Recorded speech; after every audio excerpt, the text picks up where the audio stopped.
Terima kasih Anda masih bersama kami. Bagi Anda yang baru saja bergabung, kami hadirkan kembali 3 berita utama hari ini. Sepasang pria dan wanita dihadang dan disergap di perbatasan Jawa Tengah, Jawa Timur karena kedapatan membawa narkoba jenis sabu-sabu. Warga terdampak proyek tol Semarang Demak berunjuk rasa tuntut pencabutan peraturan presiden terkait tanah musnah karena merugikan warga terdampak proyek tol.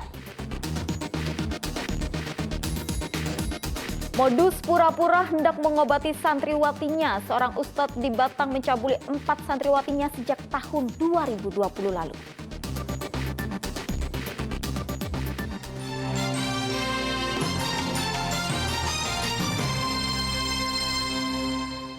Ratusan warga dari sejumlah desa di Kecamatan Sayung, Demak berunjuk rasa di depan kantor Gubernur Jawa Tengah. Masa menuntut ganti rugi atas lahan yang dianggap tanah musnah akibat pembangunan jalan tol Semarang Demak.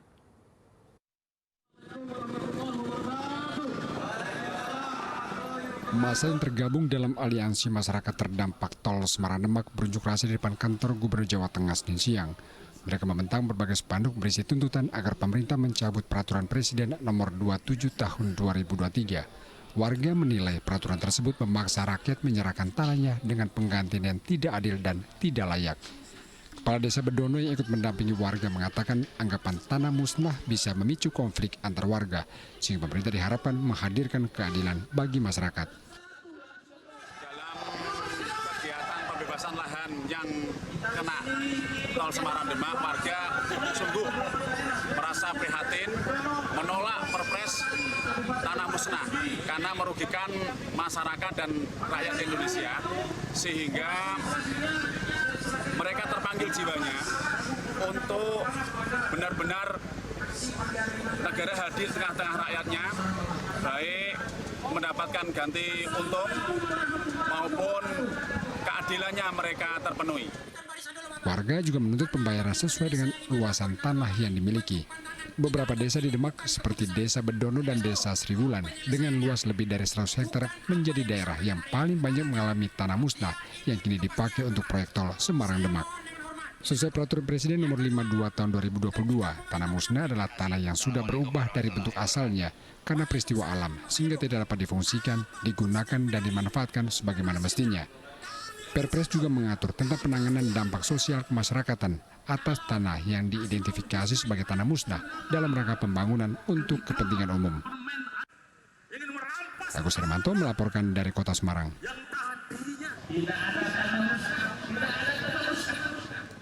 Seorang ustadz di Kabupaten Batang ditangkap polisi karena mencabuli sejumlah santriwati.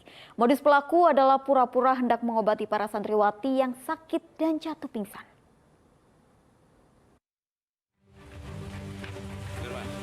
Kasus pencabulan dengan tersangka Ustaz NR terbongkar atas laporan 4 santriwatinya sendiri.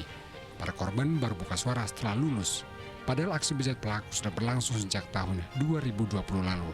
Polisi menangkap dan langsung menahan Ustaz NR di Mapores Batang. Berdasar keterangan para korban, modus pelaku pura-pura hendak mengobati para santriwati yang sedang sakit atau jatuh pingsan. Para korban kemudian dibawa ke kamar pelaku dan di sanalah pencabulan terjadi. Tersangka sudah kami lakukan penahanan. Ya. Untuk korban sendiri berapa nih? Korban sementara 4 orang. Masih 4 orang.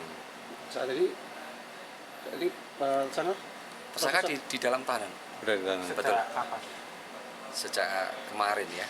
Santriwati yang tidak punya riwayat sakit semaput atau pingsan ini, ya ketika di situ itu sering terjadi semaput. Nah pada saat semaput, Sering pingsan ya? ya sering pingsan itu. Lalu santri-santri yang lain tentu memanggil seorang ustadznya kiai tersebut ya, yang kebetulan memang hanya satu ustadz itu saja yang kamarnya itu bersebelahan di kamar santriwati. Kalau malam kamar itu harus dibuka, tidak boleh ditutup. Entah itu alasannya apa, saya kurang tahu. Dari santriwati yang lain hanya menjalankan perintah dari ustadz gitu. Nah ketika semaput, pingsan, itu dipanggillah kiai itu. Nah seakan-akan itu diobati dalam ruang tertutup, ini tertutup. Nah disitulah ketika dia mungkin dalam keadaan tidak sadar, dia mungkin mulai dilakukan pelecehan seksualnya di situ. Nah, ketika baru sudah setengah sadar, merasa sudah ada tangan masuk sini dan sebagainya. Polisi imbau para santriwati lain yang pernah menjadi korban segera melapor.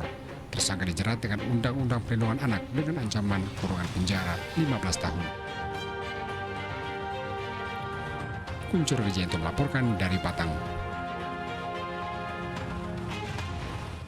Krisis air bersih akibat kemarau panjang terus meluas di Kabupaten Tegal. Ribuan kepala keluarga terus kesulitan mendapatkan air bersih lantaran sumur mulai kering. Krisis air bersih terus meluas di sejumlah wilayah di Kabupaten Tegal. Warga pun kini hanya mengandalkan kiriman air bantuan dari Palang Merah Indonesia. Setiap kali truk air tangki datang, warga langsung menyerbu. Sejak Juni tercatat ada 4 kecamatan yang mengalami krisis air parah, yakni Kecamatan Waroreja, Jatinegara, Suradadi, dan Kedung Banteng. Krisis air ada di 3 kecamatan, 4 kecamatan malah, Jatinegara, yang kedua Kecamatan Suradadi, kemudian yang ketiga di Kecamatan Kedung Banteng, kemudian Kecamatan Warorejo. Mungkin sudah ada persiapan Pak untuk dropping air Pak? Kita persiapan memang sudah ada, setiap tahun kita memprogramkan bahwa Sebagian warga malah kurang beruntung karena belum mendapat bantuan air. Mereka terpaksa mengambil air dari balik bukit dengan berjalan kaki cukup jauh. Nyewa orang tuh yang ngangsu pakai motor gitu Mas, sekali jalan tuh 3 drigen itu 10.000, bayar 10.000. Terkadang ada orang tuh yang pakai mobil ntar jual 3.000 satu drigen gitu. Kadang di sini mah belum ada bantuan. Mudah-mudahan nih ada bantuan dari pemerintah. Pengiriman air bersih akan terus dilakukan Palang Merah Indonesia. 50 tangki air bersih telah disiapkan jika krisis terus makin parah. Kuncur Wijayanto melaporkan dari Kabupaten Tegal.